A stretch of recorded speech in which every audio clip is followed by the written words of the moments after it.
I asked the question, what are they politicians missing when it comes to black men? Like my brother said, they're not empathetic to the situation of the marijuana of the day to day. Yeah. Right? That also said they're not, when we talking now, politicians, when it comes to black men, they're not paying attention to what we got to do, the hurdles you have to get. You said all of this just to vote. Just to vote. Not change your life, Not but even vote. just to be a human being. To be a human being. To be a human being, right? Again, I'm asking the question. I want you guys, we talking, what are they missing? I think some of the things they're missing is the disconnection, because we don't see a part of it. Hold on, before you go, I'm going to go to him. What are we missing? What are politicians missing?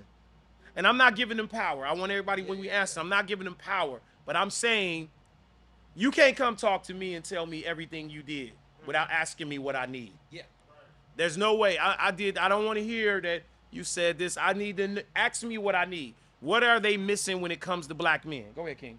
To your point, they not having real conversations to create real outcomes. Woo. Give me an example on that, King. So everything I'm hearing, even from back in the day, we know that the black male been out of the household since what, the 70s? Designed. By design. By design. So all of where we at now, to me, started there. Because my grandfather, who was divorced from my grandfather, took care of all the women. Okay. The women had the boys. Mm-hmm. None of that enforcement was there. But when you do have leadership in the house, it creates a whole different outcome. And I think that... Can everybody agree with that? Say that, young I just want to man. make sure we all Say that. with that. Yeah. Speak a little loud. Whether we agree or not, I just want to make sure. Yeah, we and got I think, leadership in the house. and as we know, intentionally, we have been disenfranchised. So I believe it needs to be a reconstruction of the black man than the black family, because the black family start with the black men. Hello. Hold on. We going somewhere now. Hello. You might be in church right now. You already know. Okay, so a reconstruction of a black man. So what he's speaking on, for those who may or may not know, the Nixon administration during that time made it where if a mother, we saw it in the movie Claudine, a mother, if the father is not there, there's an incentive, you get a bigger check without a male role model in the house, right? So it was an incentive for the dad not to be there, so it was a push away. And not only that, then we had the feminist movement, where white feminists were saying we not getting equal share. But in the black community, our mothers all been the matriarch in our family. Mothers have always had a voice. That wasn't, don't shut up. We are big mama, right? Issue, right? You're saying they removed them out the house. Now, Rashad, I got to throw this at you. We are on the day of the Million Man March. The Honorable Louis Farrakhan called 1 million black men to Washington, D.C. You're saying they not understand we need a reconstruction. Can a politician who may have been bought, who may have not come through our ranks, who may have not grew up like you grew up, are they going to be empathetic and serious about helping the reconstruction of black men? Or is that something for us? Or is that, if we had to tell, okay, better yet, if we had to say that to them, how do we say the reconstruction of a black man? Well, how I'm looking at it is it's a big picture, because put it like this, in a white household, the kids have an example. They have examples. When they come outside their door, they can look down the street and see John, Tom, and Larry. You get what I'm saying? When I come out the house on the block, I may not see that same thing. Everybody leaving from the garage, don't nobody want to see you going out. You don't want to see them coming out, coming in, all of that. So the imagery that we have is just off in and of itself. You get what I'm saying? So there needs to be some empathy for that. There needs to be some. And I feel like this. At the end of the day, there's programming for everything. Everything, we operate in institutionalization, period. Right? From work, school, and so on and so forth. So they can do alternative revocations, right? Because at the end of the day, the man that don't go to jail can be there for his kids to not repeat that same cycle. Because that's what we living in right now. So they need to be empathetic about the situation of removing black men from, it's through incarceration, right? Which we have proven facts that a lot of brothers, it was almost planned. Like they take them out the neighborhood, take them out the household, take them from around the block. So now it's just a bunch of young bulls. Correct. Okay. So it needs to be so empathy. Go ahead. Yes, the numbers is there. I mean, we know by fourth grade, we know, well, statistically, they know where these kids may Third be grade. headed. They Third say grade, third grade. where they may be headed. So if I arrest you and I know you got kids, if I send you to jail for 10 years and I know your kids go be 10, 7, I already could tell you what the rest of everything finna look like. Give them, hey man, show some love. Listen. hey. No, go ahead. No, you need the mic. Listen, I'm sorry. No, go to the mic. He spoke on everything that was on my heart. Please talk. Go We ahead. need to restructure how black men can be with their family, their kids.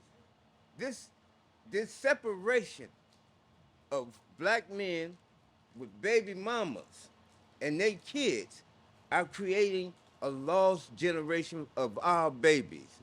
So, what politicians, before you speak, I just want to keep reiterating this thing. What do they need? And what you're saying they need, right? We need to understand they need black men in the house. Locking up is not the situation.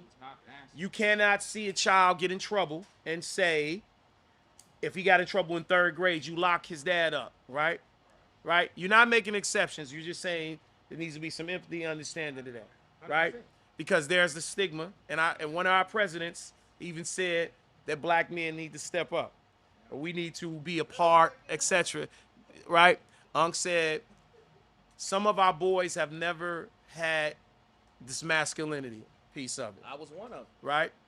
Anybody else can attest to that? I was one of them. Go ahead. What do we need? And especially coming from where you came from, where you stated that they came to you. You should run for office, right? What our politicians need. And again, anybody watching, I'm not saying they're going to save us. I'm saying if they looked at this tape, if they looked at what we're saying, they have to acknowledge everything we go. What are they missing when it comes to the needs of black men? Good, thank you. I do think they need to see black men installed in places where we can make decisions. So I'm gonna give, and I always, so when we talk, I like to give you examples. We have a black county exec. He put a black lady as the Department of Health and Human Services. She asked me, did I want to be the director of child support services? I took that position. I'm the first black man, non-lawyer, right? Crazy. To be a part of that system that has always been a white-dominated system. So when a black man, when my brothers come to that window, which I used to go to, by the way, I had 3 child support cases. So the very window I went to. So it's personal now. And got treated like shit. Now I walk in, and if I see a brother that say, who is he? They think they saw a ghost. They be like, well, he the director. Well, I want to talk to him. Well, you can't talk to Mr. Landon. He's the director, and you got to go. That dude can talk to me anytime he want to. Representation.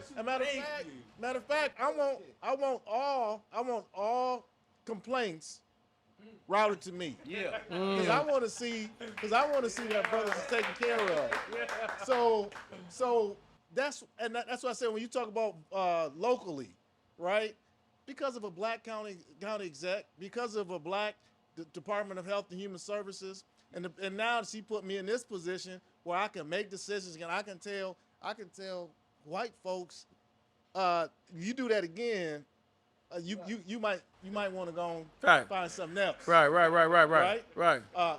16 lawyers. Accountability, yes. 16, 17 lawyers report to me, and no, you're gonna treat these people right, and we're gonna give them services outside of collecting money. If they come to they come to the window, they don't have a job. You're not gonna say pay me child support anyway. You're gonna say, hey, here I'm gonna refer you to a job training program. So does that make it personal? So are you making it? I'm asking. Is that make it? You said representation. They need to see men of color, from fathers to men of color, in power in places of representation. Right. Does that make that? So I can say it could be 2 ways. It could be make it personal, or it could just be making it black. Making it black. I don't know if it's can we get an personal. one time? It's making it black. I don't know if it's I'm with personal, that. but I know one thing is, 90-some% of the people that come to that window, they families are destroyed, right? Their families are destroyed. Child support, this very service has, when we say we trying to take care of the child and this, that, and the other, but you tearing them apart. You tearing them apart. We making money off of it. How do a politician understand that? I understand that.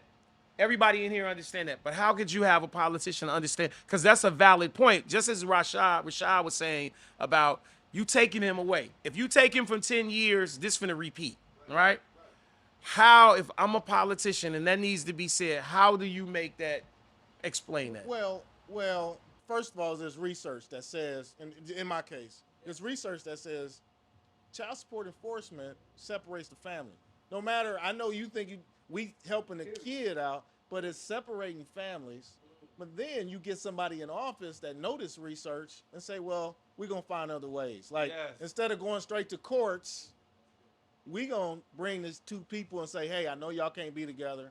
Let's come over here. What can we do for the child? Put your differences aside, because this child needs more than just financial assistance. Right. They So need their daddies. They need their to daddy. pick them up. The family structure. So Right. now again, with politician hears that, what you just said. So now you're saying put the child first. Right. Put the child Put first. the family first. Family first. My man, give him a Family hand. first. Show some love. Key, before you speak, my brother had the mic. He wanted to say something, then I'll come back to you. Okay, I'll come to, go ahead. Let's speak on my brother. Go ahead, King. Be loud so they can hear you.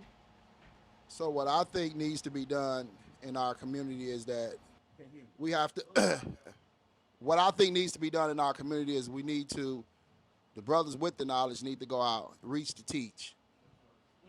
Because we can sit here in these chairs, we can go on the porch, we can go on the lounge. We got to get out and go in these communities and use our wisdom to help out these young brothers, because it's a dying breed. You know, everybody's not a kill boy. They're not hyenas. I see innocent black males behind those ski masks. I see past the tattoos in their face. So I don't fear that. My faith is bigger than my fear. So with that being said, I'm 100% on board with some type of organization that would help our young black brothers out. Even though, so if that brother's taken away for 10 years from his home, then there should be somebody at that sister door letting her know, hey, look, these are the resources. This is where you can go to such and such address. And that's what we need to do. We need to go to the homes and try to help them out as well. So you're, again, let me, because I want to say, we saying what politicians need to understand. Humanize black boys instead of dehumanizing us. That's it, correct. Am I saying that right? That's right. Because you say look past the tattoos. Yes. Look past the ski mask. Correct. But that's not the boys. Is that with black men, period. Black men. It's all, yes. It's so- with black men too.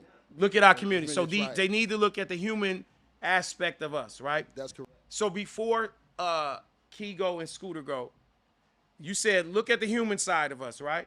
Now let's look at the very part of when we talk about white supremacy and how they see black men.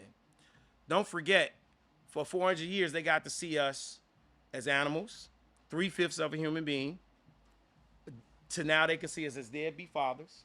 When Mike Brown was killed, the police officer said, if I'm wrong, Thad, please tell me, his hair was all over the place. He was big and burly.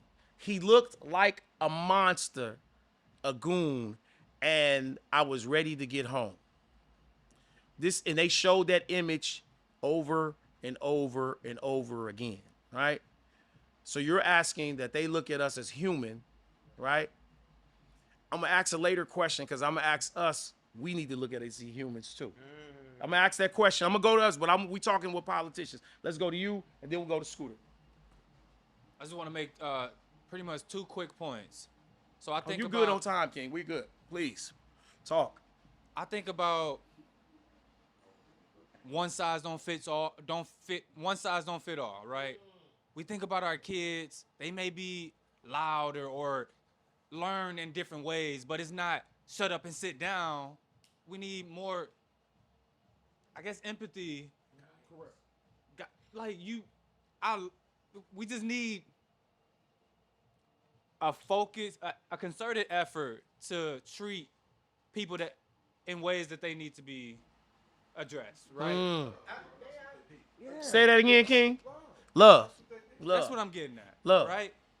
Love is two things.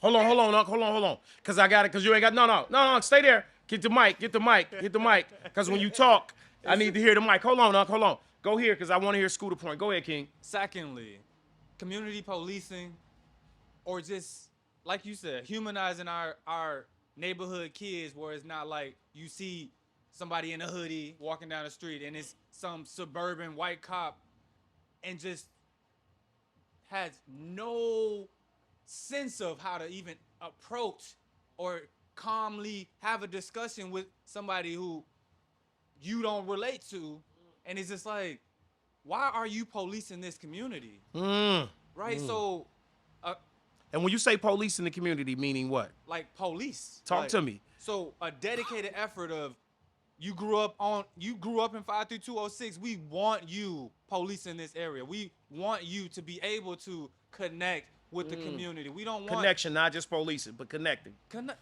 Okay. That's what I wanted. Because, you know, when we say the term policing, yeah, right. yeah. Because we need to be fair to everybody. I got So you. go ahead. All right. And I'm not coming at all police officers. So good point. It's more about police are obviously needed, but the police that are in place need to be fathers and Would you say vested? invested In the community. the success of the community. The success. So politicians need to see that. Just like we had the conversation about, for the first time, did I say it right? Am I saying it right? The George Floyd, is it a law or is it I'm not sure. I want to make sure. It's the George Floyd police. Yes, that's what it is. I wanted to make sure. Huh? They didn't pass. All right, go to Scooter, and then we'll go. They talk about police. I know that, but I got to get, because I want to make sure we give voice. I want to give voicing. Say the police part, where I'm going to bring that at the very end. And then I'll come to you on. Hold on. Go ahead, quick. Because he had his point. I got to get his point. My quick question is, okay, as we talk about Speak up a little loud, too. politicians and politics, why would a politician even care? So talk to me, please. Why would they care? When it comes to us. When it comes to Talk us. to me why they, go ahead. Why would they care? Because we walking around and we act like we don't care because we had a generation of fathers. Now, we had a discussion with a guy earlier that I feel like we are so involved right now as fathers.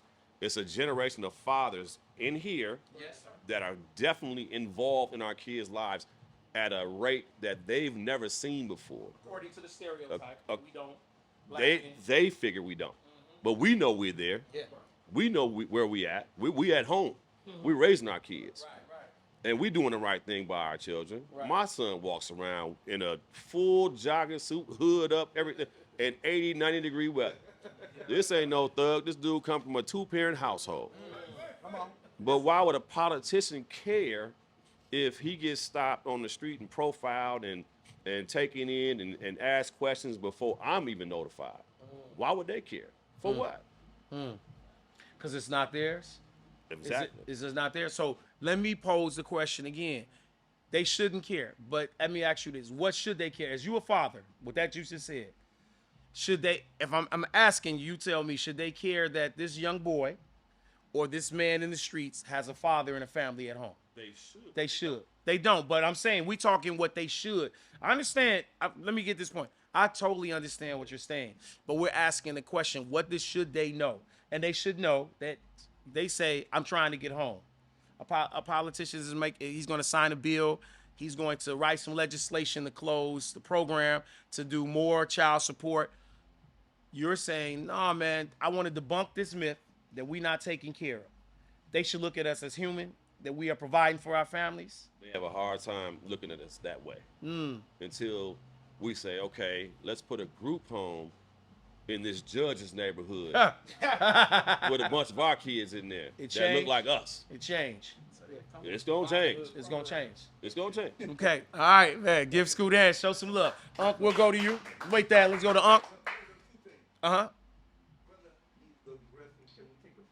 No, he can go. He good. He can go to the bathroom. I'm going. Before you go to the police stat, because that's what I want to bring it home with that. I'm going to bring it home with that. So I got another question as we go. Right. I'm gonna bring that home. As we spoke on, I'm so glad everybody spoke on what we need. again, Kings, I'm not telling you that the very things we saying is going to change. But I'm saying someone's going to watch this and they need to see this, right? Somebody needs to know this is how we feel, and we get empowered to go out and do things, right? When we speak of voting, we're talking of changing our lives through the lens of voting, the importance of voting, the power of the voting, the power of the legacy, right?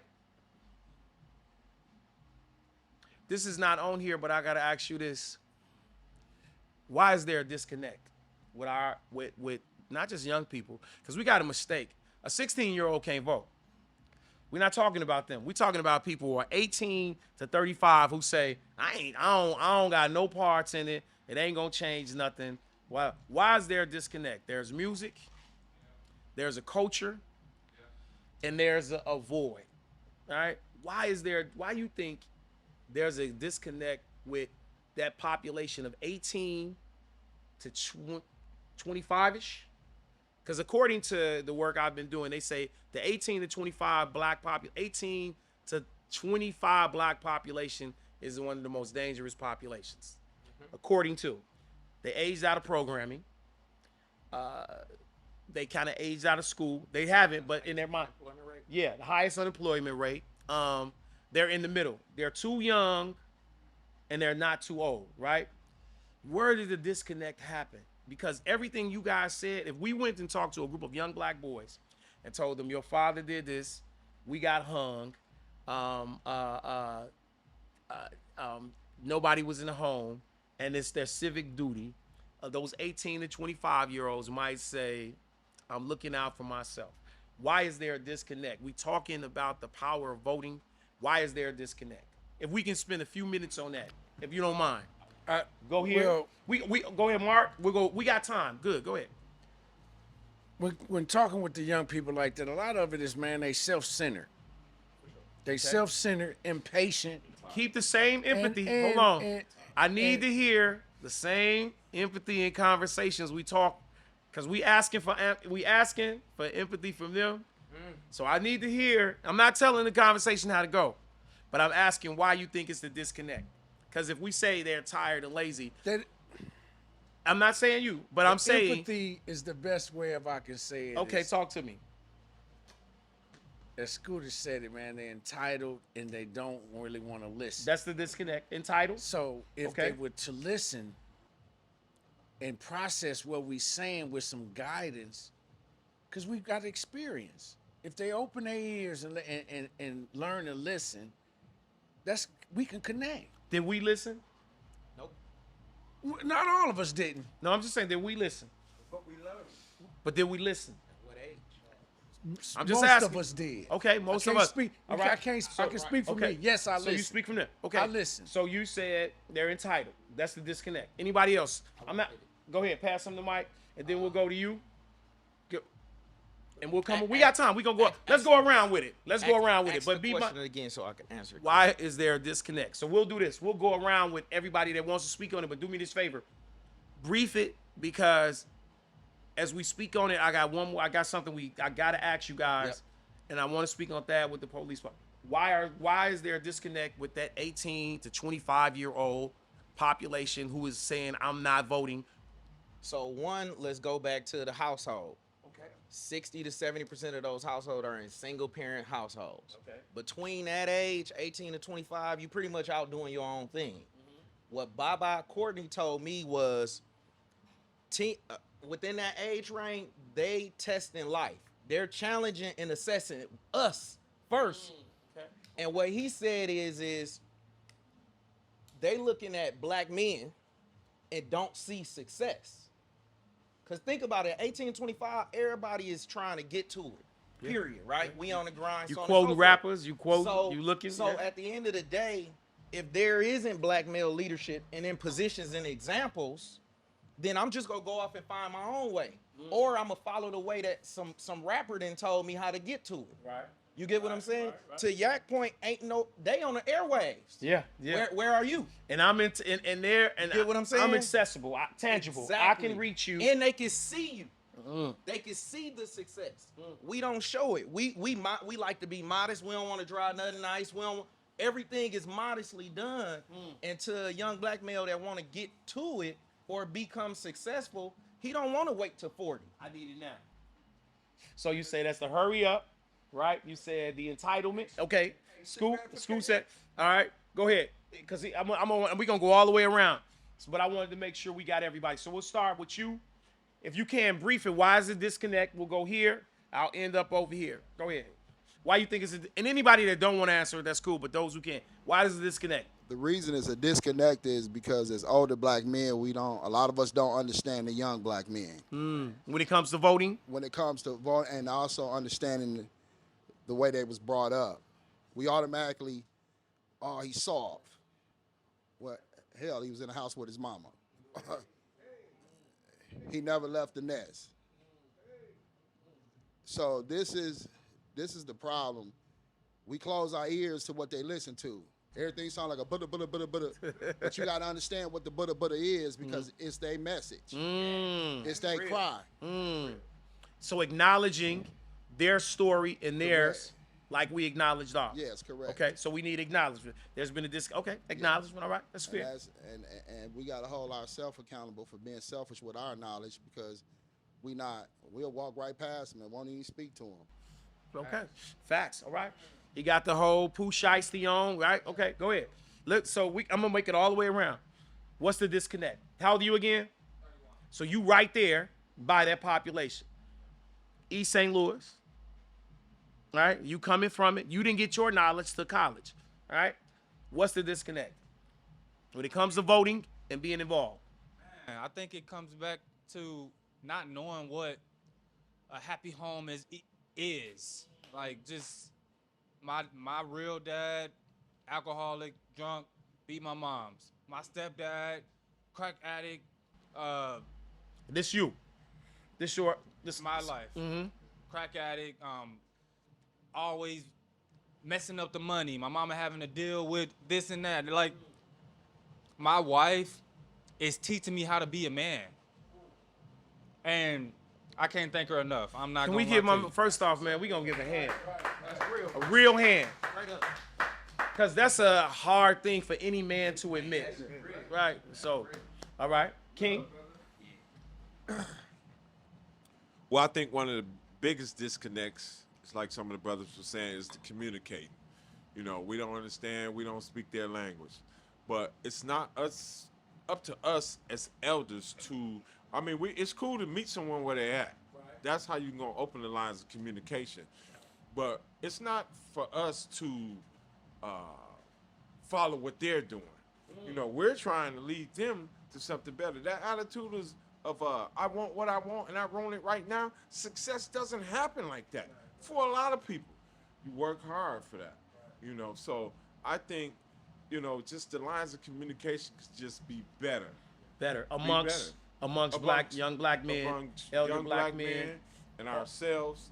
And I think so, in a way that we're getting there. I've encountered young groups of men in the mall that was unruly and other places, and I just pull them to the side. Hey man, let me holler at you. Never got no resistance, never got no disrespect because I met them where they were, and I said, just never had a problem at all. And my wife was like, man, you good at that. You know, I would have been afraid to even say anything to him, but I'm not afraid. Come on, King. I'm not afraid, and we can't be afraid when we go out into the community of these young black men. You know, we have to open lines of communication or else nothing's really gonna change. Say less. Give him a man. So what's missing is open lines of communication. Let's go to Terrence. What's missing? Oh, if you want, it's up to you if you want it. What's the disconnect? I agree with everybody saying communication, being an example. And you got a young son, am I right? I got a son, 22 years old. Talk to him, please. I learned the hard way. Learning how, at first I was do it because I said so. All that. Anybody else can agree with that? Okay. That's how I was raised. Well, that didn't work. Now he grown now, so I had to learn how to communicate with him. Let him talk. Let him express how he feel. I don't agree, but I got to show him why I don't agree. Look, man, you didn't see Dad do that. You see Dad a little bit. I'm doing pretty good right now. If you want to get to where I'm at, but my goal is to have you get past where I'm going, son. So you didn't see me doing that. So being an example, so that he can go the right way, and his friends. Because has anybody ever been a dad to not just their children, but to, when you the dad in the hood, you the dad of 10 different kids. Yes. I had to adapt this grade and stuff. Everybody called me OG or Unc. Unc. Now all his friends, what up, Unc? What up, OG? Oh. But now I had to accept that. Yes, sir. And embrace it. And now be that example. Yes, sir. For example, my truck got stolen last week. My Hellcat. Yeah. All his friends. Man, they was on it. Yes, sir. They was on it like crazy. Yo, Unc, I'm going to find your ride. Hold up. Don't y'all get in no trouble now. Over no car. Hold on. I can buy another car tomorrow. But I don't want y'all going to jail. Going to jail, but don't they go back to them saying they love and respect you? That's it. So they figure, I'm not hurting. If I go out and do that, I'm not hurting you. I'm assisting you because I care about you. But do it the right way, y'all. Yeah, yes. Do it the right way. Sure. But before we get into that, okay, so we have to realize, what was that age group that we were at? That we 18. They said 18 to 25. We also have to realize we all lost a year and a half. About 4 years ago, we lost about a year and a half. Almost 2. Almost 2 years. So we have to realize meeting them where they were at, and meeting them where they at is, we don't understand. We older and we can comprehend, and we still made money during that time. They lost a year of friendships, connections, graduation, communication, yes, graduation, how to communicate with someone in that crucial time. So social media was their friend for that whole time. Talk to They me. didn't make these connections that we were able to make, and they lost a lot of that time. So you're saying it's just a social being of human beings. Human interactions. So they lost a lot of that.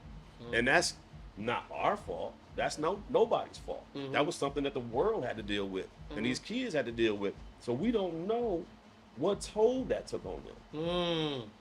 Which goes back to what my brother said. Well, you said meeting them and listening to where they are. Where they are. Okay, all right. Landon, what's missing? Yeah, so I think the level of understanding from the parents. So when we try to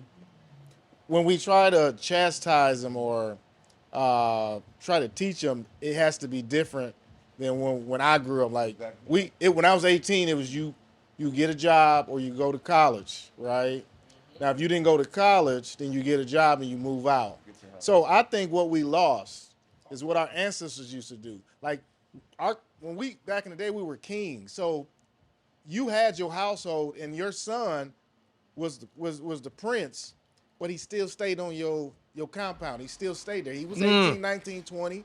Come on. You waited until he got ready. Come on. A lot of times we push kids out. Come on. And they not ready. They not ready. And so, and I'm gonna tell you who picked this up. I grew up in Brown Deer in the 90s, and now I'm in Menominee Falls. These people keep their houses until their kids are done, like until they figure it out. I got a son that's 24 at home. He didn't want to go to college. He dropped out full ride scholarship soccer. He said, I don't want to go to school. I want to do something different. He wanted to make music. I said, well, son, you know everybody else going to college. He wanted to make music. Not doing so well. I'm just waiting till he figure it out. I see he grinding. He's in the studio. So you acknowledge it. So I gotta say, you acknowledging that he's doing. Okay. Right. Just stay there. When you gonna figure it out. But I think sometimes because we getting it so much, we trying to get them out so we can get it and keep getting it.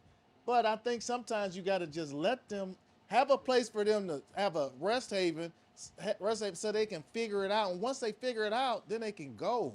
We push them out and they can't deal with this world 18, 19, 20 years old. You got to have some place for them to go and figure it out. So they got to be groomed. They got to be groomed. And prepped, not just because they say mothers raise their daughters, but they love their sons, right? You say, I'm going to leave him here because he needs a grooming. He needs an understanding. Let's take into fact the social media. I didn't know, because I talked to a young man who said, Mr. Kwabena, nobody acknowledged the fact that I didn't even walk across the stage. Now, what we might say, man, okay, yeah, he's like, he's like, I messed up all through high school. I was looking forward to walking across the stage. It's an accomplishment. He never got to do it. So we'll say in some of our times, oh man, it ain't that, that big of a deal. All right. Before I go to you, Thad, how much time, Keith? All right. Now, it's Thad, he's gonna chime in on the police. Our last part I want us to talk about is not so much talk about, but let's make a real direction and be intentional on some things that we need to do to get out to vote. Because we are talking, listen, this is a serious election. Everything we're talking about, our trauma, our joy, and all of that, who took us to the polls. At the end of the day, what is the energy and things we need to get that message out for people to get to the polls? So as you speak that, I want to say this. One thing I think we missed when it comes to what's the disconnect, we asking black boys to be boys what they don't see us as men.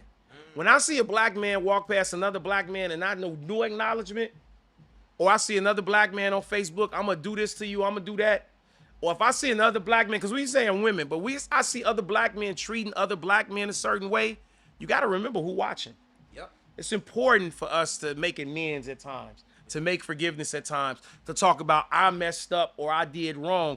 Because if we do that, the black boy down there watching go, damn, the man who killed my father, I never got a chance to talk to.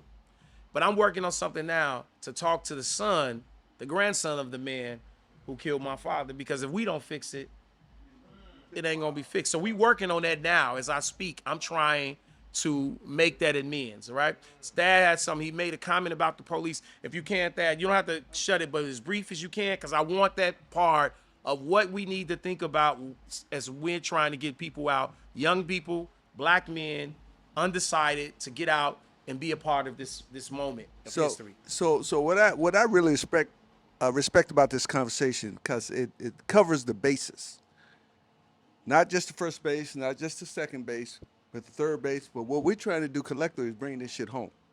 All right. So let me say this. I'm gonna give you. I talked about my family. I talked about the situation in Jim Crow South. I want to start with that. I'm gonna bring it back to the police department. I'm gonna conclude what I'm getting ready to say.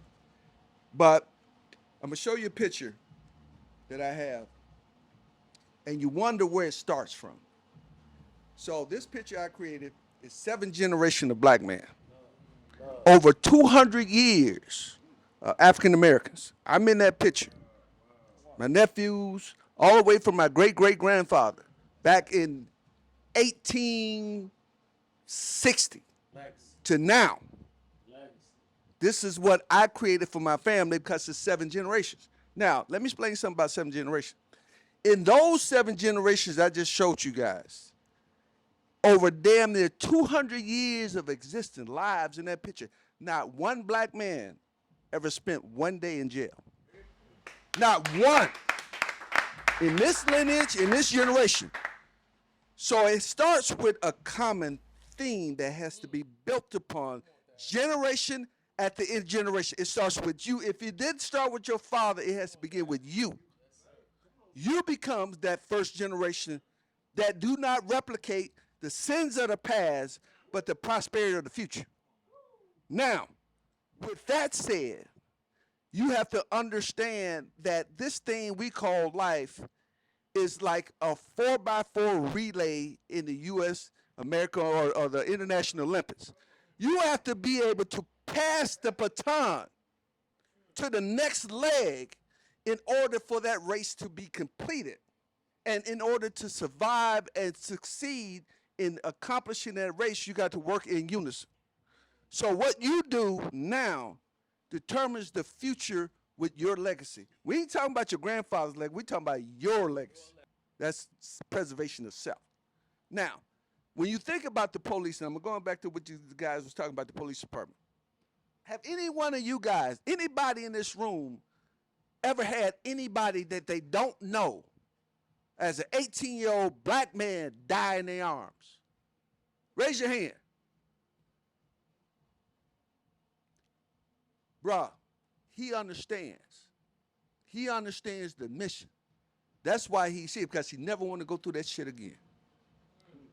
2 weeks out the police academy, I had a black man die in my arms because he was shooting the breeze and talking about another 6-year-old kid's mother. We talking about youth. We talking about grown-ass people out here doing shit to each other that they normally do. We talking about babies. Where did you get that from?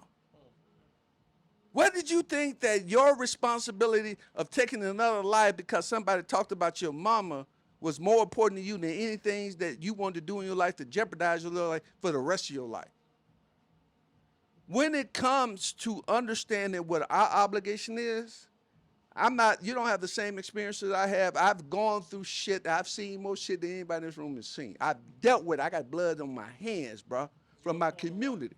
I'm a retired police officer with the city of Milwaukee in the worst district in the city. Did that shit for 25 years. Coming out the gate, man, everything from suicide to homicide to gentricide, all of that shit I've seen and I've had to account for and try to create solutions for it. But I'm not trying to compare your life to mine or my experiences to you. What I'm saying is that there's a way out of this shit. And what we have to do is we have to look within ourselves to be the power of one, to share with one. Whoever you come in contact with, your responsibility is to uphold their lives and see if they're okay. Even if your family is fine and everything's good in your world, there's somebody who ain't like you. I could tell you today, just today, I was on a Zoom call with 350 probation officers. And I had to explain to them what y'all doing ain't working. As a police officer, you are part of the establishment. Well, when I say the school to prison pipeline is well in effect, and of 300 motherfucking probation officers in Milwaukee, all around the city, why the fuck y'all got so many goddamn probation officers? Because the fucking case number is that damn high. Please listen, clap your hands. Y'all ain't doing shit. How many that? 350. It's 1,000 in the state of Wisconsin. So it's a job now. 98% of the motherfuckers they deal with look like us. We fucking up. I had a kid put a gun in my head in an attempt to carjack me, confessed they were going to kill the person that they carjacked because it was an initiation. That kid that put that gun to me actually survived because I didn't pull the trigger and strike his motherfucking ass down. And I'm trained assassin, goddamn it. You talking about police killed him? I know how to kill a motherfucker. All right? But I didn't. He was captured, was sent to court and given 45 years in prison. And when the court date came up, he was gone. They had already got his train ticket, and he was ready to go upstate. I testified in that courtroom after he did that on behalf of the kid. And I told the judge if I wanted to kill his ass in the alley, he'd have been gone. Why the fuck I want to kill him in the courtroom? He, at 16 years of age, it always said, it takes a village to raise a child. Everybody sitting in the courtroom, this ain't his fault, it's our fault. Does that go back to what he said, the encounter? Am I It's right? You our nodded fault. immediate accountability. Our fault that this kid in this situation. And by no means necessary. They got every organization under the freaking sun that's out here purporting to do something for the community ain't doing shit. Because one, y'all don't let them get to that level. And when you convict them, they good as gone. So what we trying to do right now, and I'm gonna tell you guys with this situation. Bring it home. Bruh, it takes one. And that's you. You ain't got to wait for no goddamn cavalry to show up. You ain't got to wait for no motherfucking organizations to knock on your door and tell you what to do. Man, you know the difference between right and wrong. Do the right thing. If you see somebody that's doing something, don't approach them like you need to stock that shit out. You got to say, bro, I want to introduce myself to you. This is who I am. I love you for who you are. I think you're making a bad choice. in order to work and continue to live in the world that you want and have what you want to do, learn to make the right choice. If you need me, I got you. If you need to know of some organization that can help you, I got you. We have to become that particular runner in this race and learn to pass the baton and help each other, not in an officious way, but a way that people can look at you as trying to, it's like somebody fall down, you reach out, let me give you a hand. Simple as that. Say, man, please. You ain't got to appreciate nobody. You ain't got to be all acclimated to all the shit in the world. Just lift somebody Just up. give him up. Hold up. Give him a hand, please. Listen, King, so here's what we going to do. This is what I call the bullet round. Everybody going to get a mic and do this. And tell them I need you. We going to talk to people, start over there, and then just finish the sentence. I need to vote because, start with you, and finish the sentence for me. And just pass the mic. I need to vote because. Because it matters. Go ahead. King, I need to vote because. My ancestors died for this. Talk to me. King, I need to vote because. I need to vote because my children's future depends on it. Mark. I need to vote for my children and for my ancestors dying for us. Come on.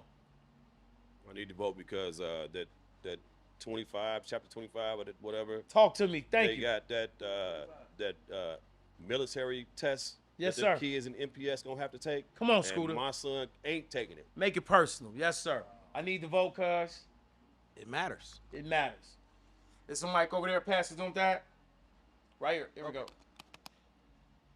I ain't gonna say I need to vote because I've always voted, but I'm gonna say we need to vote because we are the change that we want to be. Yes, sir. Well, Vote for change. my man, I need to vote on. I need to vote because that's how I was raised, to vote. Go ahead. I need to vote because, or we need to vote because it matters. Yes, sir. Give it up for everybody, man.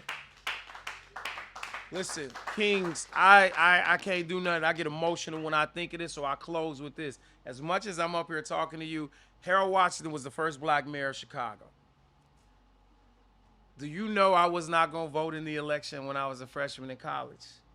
Because I came from where we came from. The only way I voted that day is that Jesse Jackson and Harold Washington came to Kennedy King College. I was trying to get my Pell Grant check.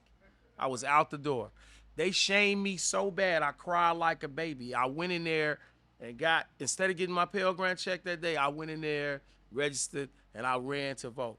When I went to vote, I remember the little dudes in the neighborhood walking in like, Tone, you going to vote? And I remember saying, yeah, I am. I didn't know how impactful that was. I go home 2 years ago to our reunion, and my guy said, Tone, you remember? He came up in his lifestyle, and he said, Tone, remember that day you walked in Delano to vote? That's made me vote. You never know who's watching you, family. Do not ask of others what you will not be yourself. You do need to vote, but I'm going to say this to you. As much as we need to vote, we need to be voting every day. Vote for your life, vote for your family, vote for your hood, but more importantly, vote for yourself, because somebody took a brick for you to be in this building right now. Thank y'all very much, man. Love, man. One more time, happy birthday to Marquise, man. He's 25 years old. Thank y'all for sitting in, man. It's a wrap. Cigars and Conversations, man. Love. Man, we got some